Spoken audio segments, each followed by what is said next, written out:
மாவட்டம் பள்ளியாகரத்துலேருந்து பேசுகிறேன். இந்த பெட்டியை டிஎஃப்சி ட்ரஸ்ட்டும் 5 ஸ்டார் நிறுவனமாக இணைந்து எனக்கு இந்த பெட்டியை கொடுத்தாங்க. அந்த பெட்டி பெருசாக இருக்கிறதுனால நிறைய ஜாமான் வாங்கி போட்டிருக்கேன். நிறைய ஜாமான் போடுறதுனால ஒரு நாளைக்கு 3000லேருந்து 4000 வரைக்கும் ஓடுது.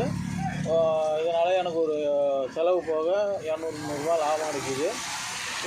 லாபத்தில் குடும்பத்தையும் பார்த்துக்கிறேன், சுற்றி உள்ள பிரச்சனைகளையும் பார்த்துக்கிறேன். இதன் மூலமாக என்னோடய செலவுகளை பூர்த்தி செஞ்சுக்கிறேன். அடுத்தவங்களை எதிர்பார்க்காம நானே சொந்தமாக சம்பாதிச்சு வீட்டை பார்த்துக்கிறேன். எங்கள் பெட்டி கொடுத்த டிஎஃப்சி ட்ரஸ்டிற்கும் 5 ஸ்டார் நிறுவனத்திற்கும் நன்றியை தெரிவிச்சுக்கிறேன். நன்றி, வணக்கம்.